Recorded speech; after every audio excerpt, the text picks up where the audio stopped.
ইয়াজুজ মাজুজের আত্মপ্রকাশ কিয়ামতের বড় আলামতগুলোর একটি। তারা পৃথিবী জুড়ে রক্তপাত ও ধ্বংসলীলা চালাবে। মুসলমানরা তখন বিভিন্ন পাহাড়ে ও দুর্গম স্থানে আশ্রয় নেবে। তারপর মুসলমানদের দোয়ায় আল্লাহ তাদের নির্মূল করবেন।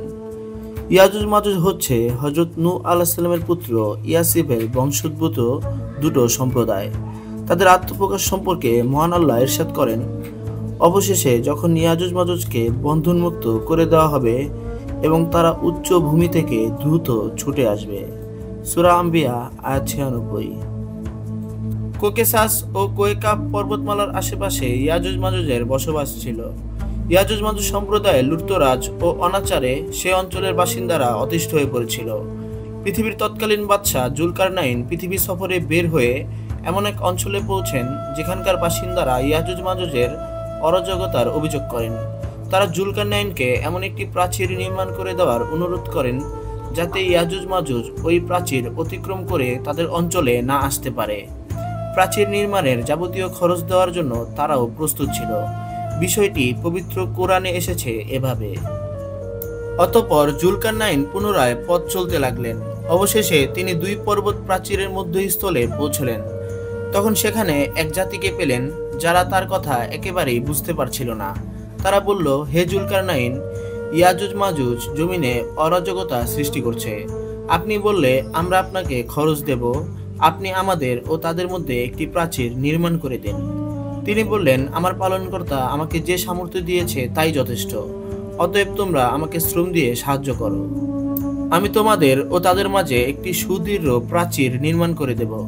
তোমরা লোহার পাত এনে দাও। অবশেষে যখন পাহাড়ের মধ্যবর্তী ফাঁকা স্থান পূর্ণ হয়ে গেল তখন তিনি বললেন, তোমরা হাঁপড়ে দম দিতে থাকো। অবশেষে যখন তা আগুনে পরিণত হলো তখন তিনি বললেন, গলিত তামা নিয়ে এসো, আমি তা এর উপর ঢেলে দেই। অতঃপর ইয়াজুজ ও মাজুজ সম্প্রদায় আর সে প্রাচীরের উপর আহরণ করতে পারল না এবং তা ভেদ করতেও সক্ষম হলো না। সূরা কাহাফ আয়াত ৯২ থেকে ৯৭।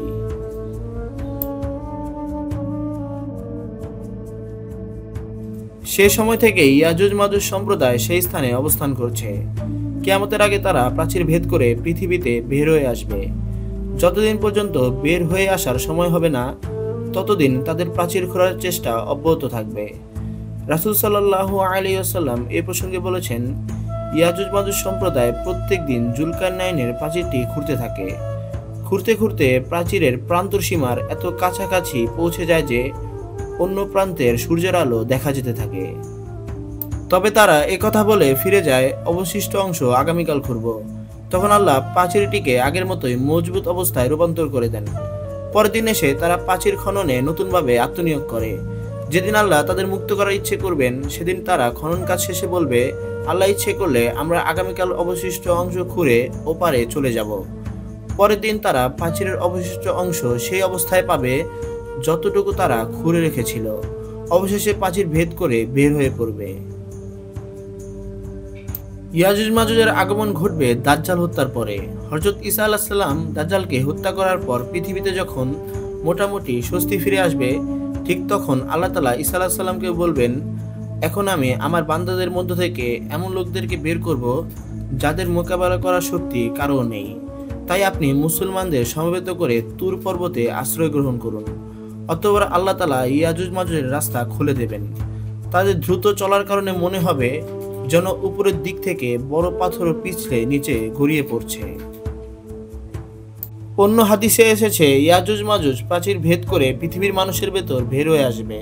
আল্লাহ যেমন বলেছেন, উঁচু ভূমি থেকে গড়িয়ে গড়িয়ে নামবে। সমগ্র ভূপৃষ্ঠে তারা ভীতি ও ত্রাস ছড়িয়ে দেবে। তাদের থেকে আত্মরক্ষার জন্য মুসলমানরা গবাদি পশু সঙ্গে করে যার যার শহরে ও দুর্গে আশ্রয় নেবে। ইয়াজুজ মাজুজ ভূপৃষ্ঠের সব পানি খেয়ে ফেলবে। তাদের প্রথম দল নদীর পানি এত পরিমাণে নিঃশেষ করবে যে তা শুকিয়ে যাবে। তাদের পরবর্তী দল সেই স্থান অতিক্রম করার সময় বলাবলি করবে, এখানে তো কোনো কালে পানি ছিল না।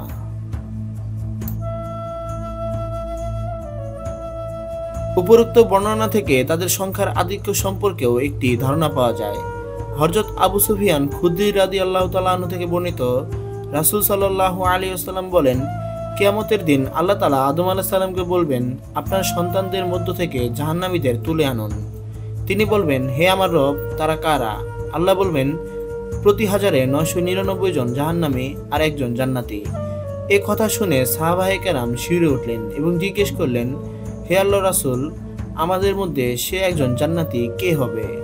রাসূল সাল্লাল্লাহু আলাইহি ওয়াসাল্লাম উত্তরে বললেন, তখন তোমাদের মধ্য থেকে একজন আর ইয়াজুজ মাজুজের মধ্য থেকে 1000, এভাবে হিসাব হবে।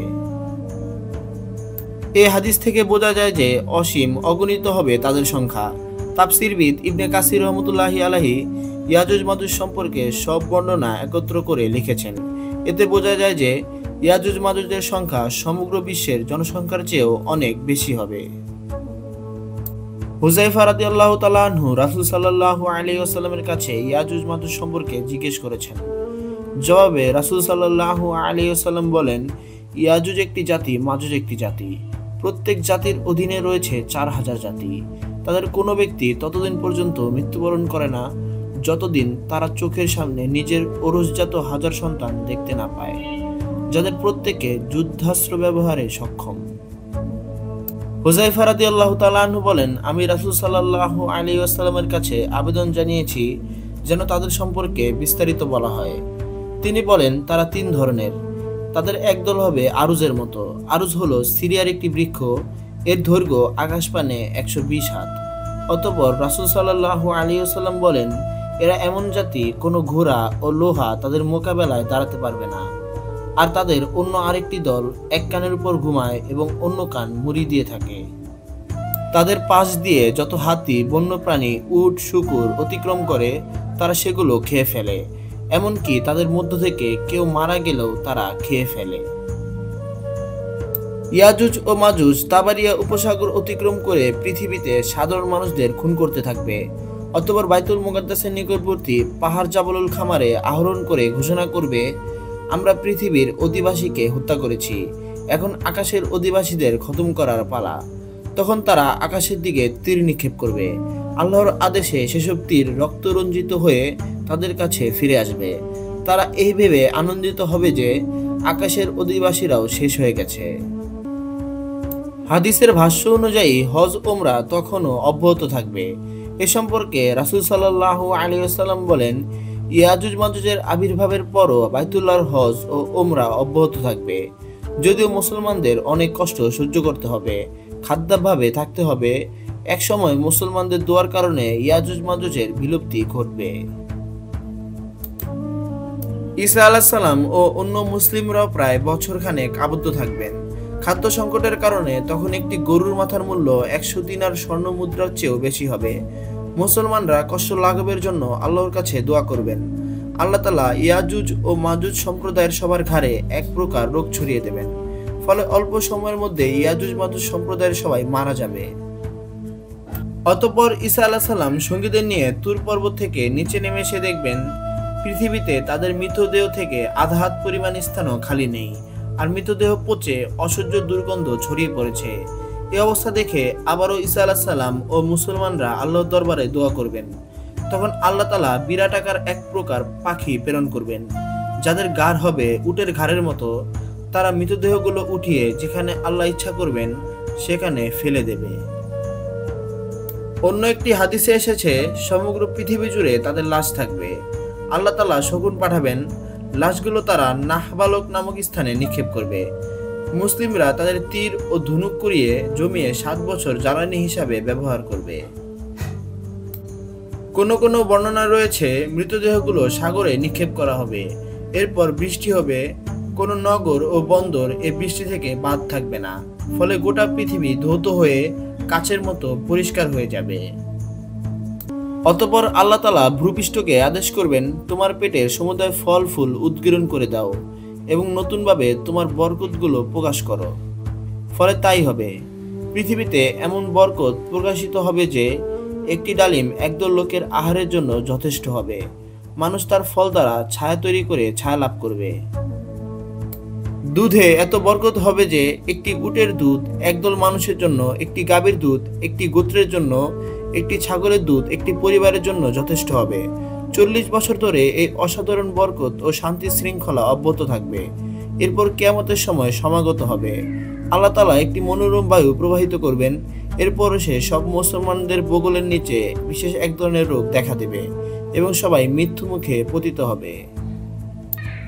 শুধু কাফের ও দুষ্ট লোকেরাই অবশিষ্ট থেকে যাবে। তারা ভূপৃষ্ঠে জন্তু জানোয়ারের মতো খোলাখুলি অপকর্ম করবে। তাদের উপরে কিয়ামত সংঘটিত হবে।